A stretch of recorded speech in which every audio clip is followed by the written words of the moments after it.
Bonjour et bienvenue.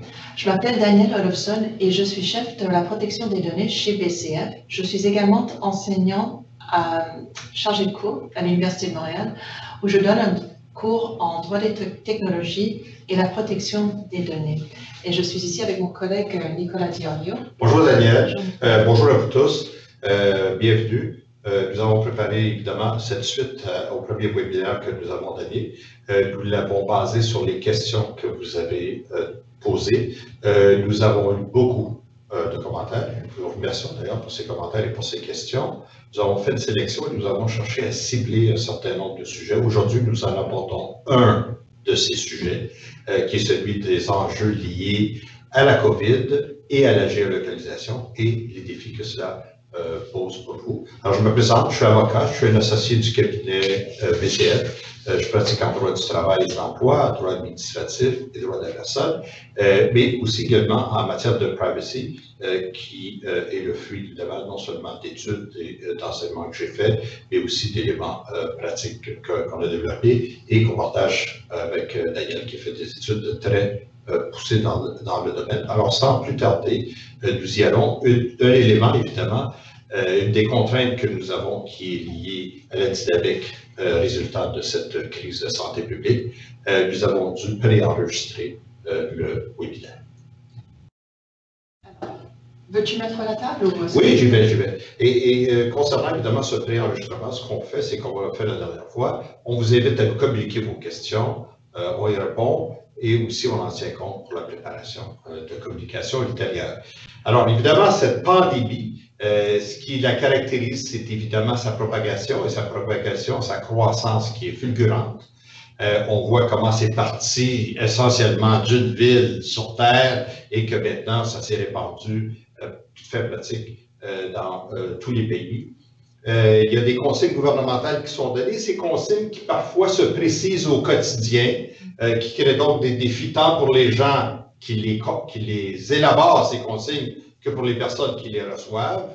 Mais ce que ça pose aussi, c'est le constat que dans certains cas, elles ne sont pas respectées avec les risques que cela crée pour la propagation du virus et le développement de la maladie ensuite par des personnes. Donc, on fait appel à quoi? On fait appel à des technologies. On l'a vu, on a donné des exemples. L'Italie, l'Allemagne ont été aussi rapportés comme des éléments où les autorités utilisent la géolocalisation afin de contrôler le déplacement de la population et surtout limiter le plus possible des situations, des attroupements ou des regroupements qui peuvent amplifier le risque auquel la population est confrontée. Alors, on se retrouve donc dans une situation où on a des entités publiques qui veulent contrôler la population, mais surtout qui veulent être informés de où se trouvent des groupes d'individus et ensuite intervenir par des éléments de contrôle quand il y a un constat qui est fait que cela pose un risque. Et pour les employeurs, les entreprises, les organisations, quelles qu'elles soient, qui opèrent par le télétravail, ou qui obtiennent des contributions de la collaboration en n'ayant plus comme avant les gens dans leur champ visuel comme ça pouvait se faire. Mais à ce moment-là, on a besoin de savoir parfois où se trouvent les gens. Et parfois, évidemment, il y a aussi des questions d'abus qui peuvent être commis. Et comment on peut se servir de ces outils-là? C'est ce que nous allons voir avec vous aujourd'hui. Merci. Alors exactement, cette présentation est donc faite pour à la fois les organismes, les organisations privées et publiques qui cherchent à utiliser la technologie de géolocalisation pour un peu contrôler la propagation de ce virus, mais également pour les entreprises qui cherchent à développer des technologies de géolocalisation, et vous êtes nombreux, qui nous viennent souvent poser des questions, et cette formation est donc conçue pour répondre à la fois à ces entreprises-là qui sont en développement de technologies de géolocalisation et aux entreprises et aux organisations publiques qui veulent utiliser cette technologie de géolocalisation. Alors, avant de le faire, il faut comprendre un peu le cadre juridique. Alors, je vais m'attarder rapidement sur ça. Le cadre juridique diffère selon le fait que vous soyez un acteur du secteur privé ou un acteur du secteur public. Dans le secteur privé, les lois les plus pertinentes qui s'appliquent sont la loi sur la protection des renseignements personnels dans le secteur privé au Québec. Il y a des contreparties à ces lois en Alberta et en Colombie-Britannique. Et la loi sur la protection des renseignements personnels et des documents électroniques au Canada. Alors, ce que font ces lois établissent les principes que les entreprises doivent respecter quand ils traitent des données. Alors, ce sont des principes, par exemple, d'aller obtenir le consentement, de vous assurer que les données soient bien sécurisées, de limiter la collecte, d'être transparent par rapport à ce que vous faites avec à qui vous allez transférer ces données, de donner accès à ces documents, à ces données-là.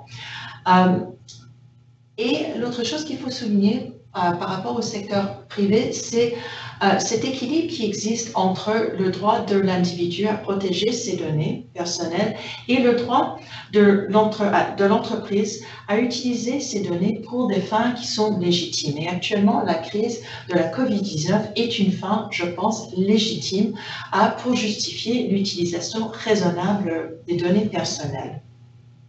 Maintenant, par rapport au secteur public, les lois qui s'appliquent maintenant sont souvent des lois d'accès à l'information. Alors, c'est la loi sur la protection des renseignements personnels au Canada, la loi sur l'accès à l'information au Canada et la loi sur l'accès aux documents des organismes publics et sur la protection des renseignements personnels au Québec. Les principes qu'établissent ces lois sont sensiblement les mêmes que les principes qui sont présents dans le secteur privé.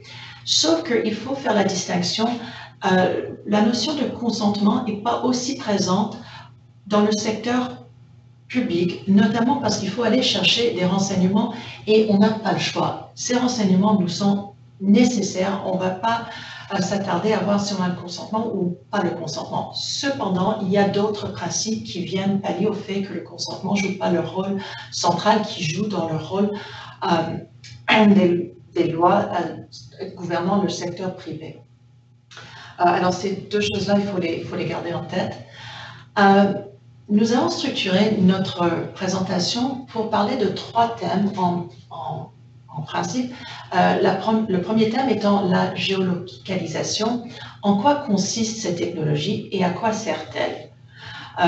Deuxième question, en quoi consiste l'anonymisation? Car les renseignements qui sont jugés anonymisés ne sont pas assujettis aux lois sur la protection des renseignements personnels puisqu'ils ne sont plus reliés à une personne donnée. Et enfin, nous allons conclure sur les meilleures pratiques, ce qu'on conseille à nos clients de faire. Donc, pour commencer... Oui, alors allons-y. L'élément important que mentionnait Daniel, qui est celui du consentement. Ce qu'on va voir, c'est que premièrement, il faut s'entendre sur la définition de ce qu'est la géolocalisation, mais aussi on va voir que tout ce champ d'expertise, tout ce champ de connaissances qu'on a, qui est la géolocalisation, n'est pas quelque chose qui était véritablement élaboré de manière aussi sophistiquée. C'était envisagé. Donc, quand la législation, les règles ont été élaborées, on n'avait pas cela à l'esprit comme cela existe présentement. Ce qui fait en sorte que quand on a fait appel à un concept comme celui du consentement que tu mentionnais, bien évidemment, ça va poser des enjeux importants. Quand on va parler de celui de la conservation, bien encore là, on va se demander quels sont les paramètres, parce que c'est passé d'une loi qui était élaborée à l'époque où on avait des dossiers papier à une loi où on est rendu maintenant avec des concepts comme celui-là, c'est une toute autre chose. Daniel mentionnait l'accès. Alors, quand on parle de l'accès à ça, mais comment on fait pour arriver à des géants qui font échelle à l'échelle de la planète et on va arriver, on dit maintenant, vous allez rentrer dans vos serveurs et je vais vouloir savoir qu'est-ce que vous avez en ce qui vous concerne. Autre enjeu considérable, surtout des fois, on ne sait même pas qui a recueilli l'information. Et Daniel parlait de la crise de la COVID-19. Et évidemment, la crise de la COVID-19 n'est pas en soi un passe-partout. Et ce n'est pas un sauf-conduit. Et il ne suffit pas de dire « Ah, crise COVID-19 » et tout le monde se tasse et les lois ne s'appliquent plus. Encore là, faut-il à chaque fois en faire la démonstration. C'est ce qui est important. Alors, la géolocalisation, c'est un procédé. Évidemment, qu'est-ce que ça permet, ce procédé? Bien, son nom le dit, ça permet de savoir en quel lieu géographique un objet qui soit fixe ou qui soit mobile, comme un véhicule, ou un individu, une personne, se trouve sur un plan, sur une carte, dans une aire géographique donnée. Ça fonctionne à partir de l'adresse MAC, Media Access Control, qui se trouve sur un appareil portable et dans un réseau Wi-Fi quelconque. Alors, c'est comme ça que la connexion va se faire. On va parler tantôt, évidemment, de GPS dans nos commentaires qu'on va faire. Et aussi, ce que ça fait, ça permet non seulement de localiser, mais ça permet aussi de comprendre le déplacement. Parce qu'il y a une chose de savoir où ça se trouve, mais une chose de voir aussi comment la personne se retrouve là-bas et dans quelles circonstances et qui se trouve autour et qu'est-ce qui se passe autour et en temps réel aussi. Ça, c'est l'autre élément qui est caractéristique qu'on puisse parler de géolocalisation. Et ça fait en sorte que dans la situation de la crise liée à la COVID-18, crise de santé publique, ça permet de cibler des personnes. Ce qu'on entend par là, c'est que ça permet de savoir en quel lieu il y a des regroupements, des attroupements qui peuvent être problématiques. Ça, c'est pour les autorités publiques. Mais évidemment, pour les organisations, pour les sociétés, pour les employeurs, ça pose aussi le défi de savoir, j'ai donné des outils importants qui donnent accès à beaucoup d'informations à mon personnel et où sont mes outils et dans quelles circonstances sont-ils utilisés. Et juste pour ajouter à ce que tu dis, Nicolas, ce qui est très sensible avec la géolocalisation, c'est qu'elle fonctionne à partir d'un outil portatif. Et c'est un outil qui est lié souvent, la plupart du temps, à un individu précis, en contraste à l'ordinateur qui peut être utilisé par plusieurs personnes, plusieurs membres d'une équipe, plusieurs membres d'une famille. Votre téléphone, votre iPad vous appartiennent à vous et c'est rare qu'on les partage. Et donc, l'adresse Media Access Control, l'adresse MAC est quasiment un identifiant, un de vos identifiants, de la même façon qu'est votre numéro d'assurance sociale. Enfin, c'est peut-être un peu exagéré, mais pas trop. Et donc, c'est pour ça que cette technologie est tellement précise, mais aussi tellement sensible. Tout à fait.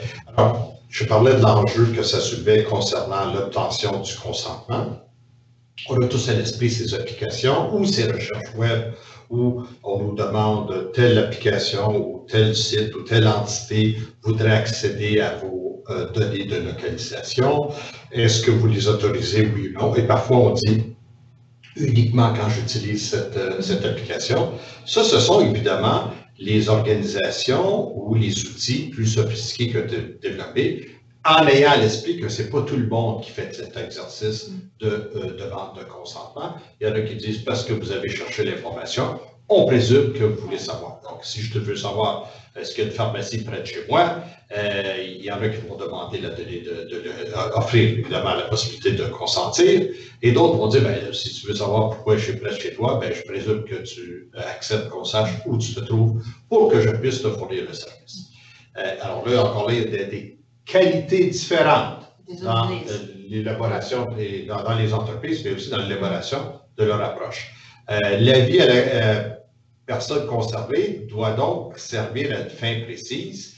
Et ça, évidemment, c'est là qu'on commence déjà à rentrer dans des failles qui s'amplifient quand on regarde ensuite la fiabilité des données, parce qu'encore là, il y a une qualité de technologie qui n'est pas universelle, qui varie d'une entité, d'une organisation à l'autre. Et d'une utilisation, l'utilisateur peut biaiser la technologie et l'efficacité de la technologie. Tout à fait. Et là, on rentre évidemment dans les limites de collecte et de stockage, parce qu'évidemment, vous voulez savoir pourquoi, je veux savoir si il y a une pharmacie près de chez moi, vous avez besoin de savoir où je me trouve au moment où je la demande, mais pourquoi vous devez conserver ça pendant 3 ans, cette information?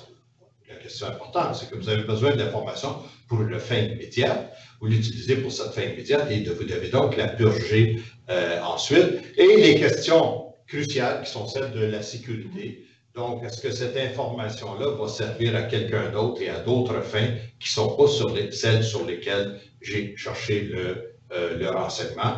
Comme, par exemple, je demande est-ce qu'il y a une pharmacie près de chez moi et on donne la réponse et je me rends à cette pharmacie et ensuite j'achète un produit donné parce qu'on est très précis avec l'endroit où je me trouve quand je fais ce genre d'exercice-là. Voilà. Et à ce moment-là, ben là, on commence à recueillir des données qui ne sont pas celles auxquelles j'ai consenti parce qu'on se m'a demandé c'est où je me trouve quand on pose la question. On ne m'a pas demandé voici ma liste d'achats que je m'apprête à faire.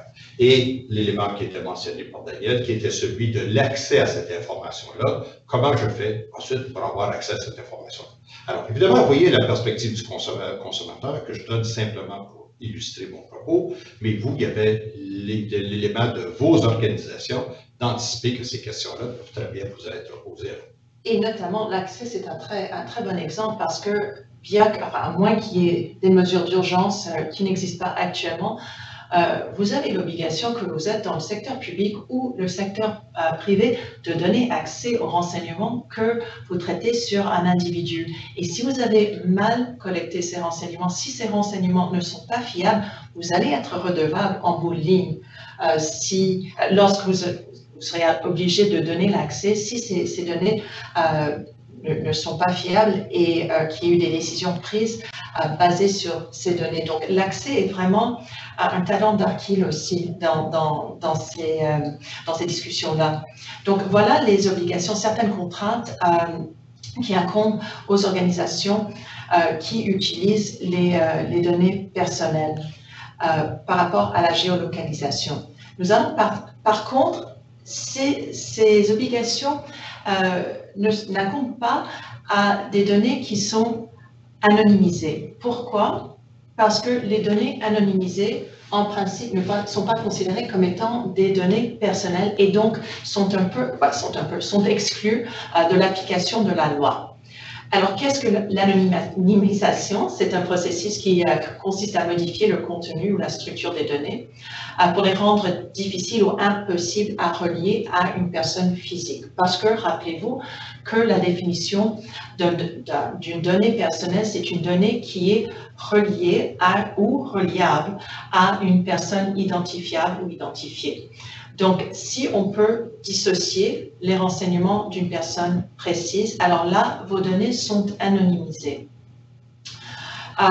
Donc, des technologies dont les résultats montrent le déplacement de la population générale ou une agglomération, ces résultats, par exemple, sont des résultats qui sont anonymisés. Par contre, il faut faire très attention parce qu'il est très difficile de vraiment anonymiser une donnée. On a vu aux États-Unis, il y a une chercheuse, je pense qu'elle travaille pour Harvard, qui a réussi à trouver les données personnelles du gouvernement de la Massachusetts à partir de 3 renseignements qu'elle a réussi à colliger, puis tous ces renseignements personnels sont sortis. Donc, l'anonymisation est un procédé qui est efficace, mais très difficile à bien réussir. Et c'est pour ça que vous devez interpeller les gens dans votre organisation à qui vous demandez d'anonymiser des renseignements et qui vous disent, bon, voilà, c'est fait. Il faut qu'il y ait un exercice de validation qui soit fait pour s'assurer que ce soit véritable. Parce que vous pourriez vous trouver en situation de collecte illégale de renseignements. Vous faites une collecte pensant qu'on vous a dit, ben, on a anonymisé les processus, vous pouvez y aller, vous pouvez travailler, vous y allez donc de l'avant avec quelques projets qui concernent votre organisation que ce soit, quelques plans, quelques programmes, peu importe. Et là, vous réalisez par la suite que, comme disait Daniel, que parce qu'il y a une actualisation en arrière-plan qui est faite, au moment où vous avez entrepris de le faire, c'était anonymisé, mais à chaque fois que l'information est mise à jour, l'anonymisation disparaît. Ouais. Et ça, c'est une faille importante qui survient. Et l'autre chose, il ne faut pas confondre l'anonymisation des résultats avec l'anonymisation des données en arrière. C'est-à-dire que bien que je vous présente une agglomération de la population, pour le faire, je suis en train d'utiliser des données qui sont très personnelles, notamment l'adresse MAC, l'adresse IP. Et ça, c'est des données très personnelles qui doivent, en arrière-plan, être anonymisées. Tout à fait, parce que les autorités ont constaté que bien qu'on dise « faites-vous-en pas », les résultats seront anonymisés, donc vous n'avez rien à craindre. Il y a évidemment, on n'a qu'à penser à toutes ces situations de hacking qui surviennent et qui font en sorte que moi, j'avais consenti parce que je savais que ce serait anonymisé et non pas parce qu'il y avait un risque que je sois identifié parce que quelqu'un a hacké et a obtenu l'information.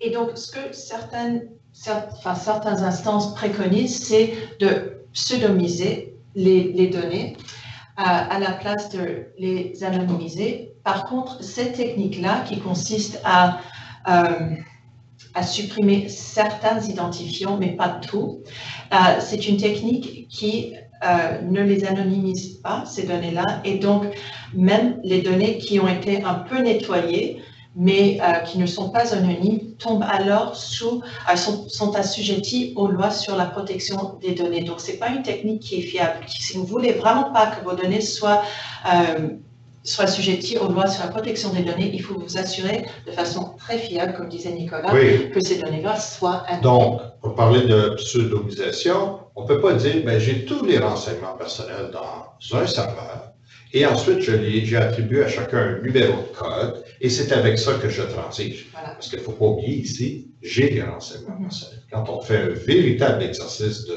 d'anonymisation, on supprime évidemment le nom, l'adresse, numéro de téléphone, numéro IP, des éléments qui permettent. On peut garder le sexe, on peut garder l'appartenance à un groupe d'âge. Encore là, ça va avoir l'âge spécifique de l'étude. On peut avoir l'origine raciale ou ethnique d'une personne.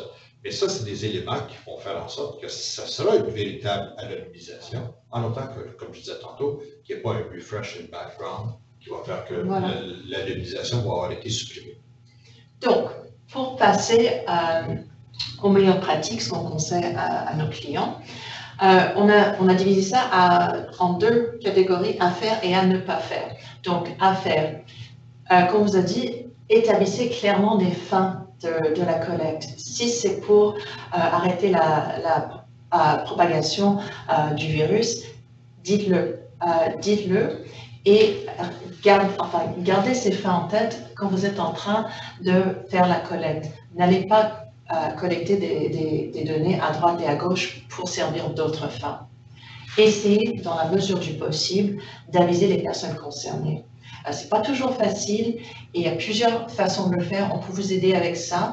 Ce n'est pas one size fits all du tout, mais c'est très important que les gens sachent ce que vous êtes en train de faire avec leurs données. Oui, parce que chacun des éléments qu'on voit dans ces meilleures pratiques, et elles sont issues de ce qu'on observe évidemment dans les milieux professionnels et dans les organisations de toute taille, chacune d'elles pose un défi considérable. Absolument.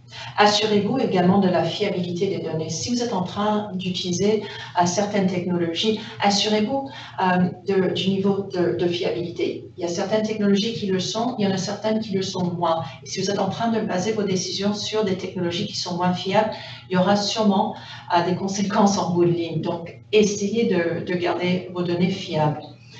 Gardez-les de façon sécuritaire. Ça, je ne pense pas qu'on ait besoin d'élaborer avec le nombre de pirates qui existent sur le marché. Et surtout en période de crise, comme on voit maintenant, oui. qui est la file de leur méthode. Limitez la collecte, justement, à vos fins. Supprimez les données dès qu'elles ont servi les fins établies. Et ça, je ne peux pas le répéter suffisamment. La suppression des données est absolument essentielle. Et pour n'importe quelle organisation, maintenant, évidemment, il y a des exceptions pour, comme je disais tout à l'heure, s'il faut se protéger en tant qu'entreprise, il y a la preuve il faut penser à la preuve aussi, donc ça aussi, il faut tempérer. Oui, tout est crucial parce qu'on a eu l'occasion d'en parler abondamment, parce qu'il y a des gens qui vont simplement faire une purge tout azimut, et évidemment, vous ferez l'objet, par exemple, d'une poursuite quelconque. Et là, vous n'avez aucun élément pour vous défendre. Donc, dans ces situations-là, il y a des méthodes de conservation qui permettent de protéger l'organisation tout en disant qu'on les a isolés, on les a mis à distance et on les a mis d'une manière non accessible. Formez vos employés, ça c'est quelque chose qu'on oublie souvent, mais formez votre main-d'œuvre pour qu'ils comprennent l'importance de la protection des données. Et ça, c'est une leçon qu'ils vont garder avec eux quand on sortira éventuellement de cette crise, de cette pandémie. Il faut que les employés soient sensibilisés à la protection et aux mesures à prendre pour bien protéger les données. Et enfin, empêcher la copie de ces données. Maintenant, on arrive à ne pas faire. Évidemment, ne pas faire, parfois, ce qu'on disait à faire, c'est le pendant aussi de ce qui est à faire qui est de ne pas faire. Mais je précise ici des éléments Et un important, c'est celui de COVID, parce qu'encore là, je suis désolé, encore je vois, parce qu'on parle de coronavirus et des fois on intercale COVID-19. Et c'est pour ça qu'on se retrouve avec le ou du la, mais c'est utiliser la COVID-19, évidemment. Peut-être les transgenres. Comme prétexte pour, c'est une protéine, alors peut-être voilà. comme prétexte pour chercher des données qui ne sont pas liées aux fins identifiées. Donc, cette maladie, la COVID-19, elle sert de prétexte. Et là, on va voir que dans le court terme, il y a beaucoup de laisser-aller. Sachez cependant que le réveil va venir. Et le réveil pourra être brutal parce qu'à ce moment-là, on devra être confronté au fait qu'il faudra fournir des preuves tangibles que c'était vraiment en raison de la COVID-19 qu'on a agi comme on a agi ou qu'on a voulu faire les passes droits qu'on a fait à ce moment-là. Et évidemment, utiliser les données pour des fins non identifiées, ça c'est quelque chose qu'on remarque déjà, on observe certaines situations, parce qu'en période de crise, évidemment, les gens sont apeurés, sont inquiets, sont anxieux, et surtout que là, on a une double crise, on a celle de santé publique, mais on a aussi celle qui résulte de la situation économique. Et à ce moment-là, il y a donc des gens qui s'accordent des permissions qui vont être problématiques pour les organisations. Vendre les données à des tiers, on ne dit pas que vous n'avez pas le droit de vendre des données ou quoi que ce soit, mais sachez que si vous voulez entrer dans le commerce des données et les vendre, c'est certainement pas en lisant une ligne dans un PowerPoint que vous allez devenir expert dans ça. Il y a tout un protocole, il y a toute une organisation autour de ça, et il y a évidemment des éléments de sécurité importants qui doivent être pris. Et conserver les données pour une durée déterminée, je réitère le fait que nous comprenons que des fois, pour des raisons de conservation de preuves, pour se protéger en cas de poursuite éventuelle, mais ça, ce n'est pas un exercice qui est improvisé, c'est un exercice qui doit être structuré, mesuré, planifié et supervisé. Et enfin, c'est celui de permettre l'accès général à cette information. Pourquoi? Parce qu'en situation de crise liée à la COVID-19, une des problématiques qu'on vit presque quotidiennement, c'est qu'étant donné que les employés sont en télétravail, l'accès à l'information, on constate que ça a été beaucoup relâché. La vigilance est beaucoup moindre et il y a des problématiques qui sont portées à notre attention. Donc, on se permet d'insister sur cet élément. Et ça peut être aussi simple que de parler de la personne qui a, est-ce que tu sais, un tel a le virus. Et ça, il ne faut pas le dire, il faut protéger l'identité des employés et puis des autres personnes. Donc, juste. Oui, pour éviter le stigmate. Voilà. Écoutez, moi, je vois que le temps maintenant, on arrive à la fin. Je voudrais vous remercier pour votre attention. Oui, évidemment, merci Daniel pour ces judicieux conseils. On voudrait cependant conclure en disant que toutes nos bonnes pensées vont à toutes les personnes sur Terre qui sont affligées par cette terrible maladie et à leurs proches. Et ils ont toutes nos bonnes pensées qui les accompagnent. Bonne journée. Merci, bonne journée.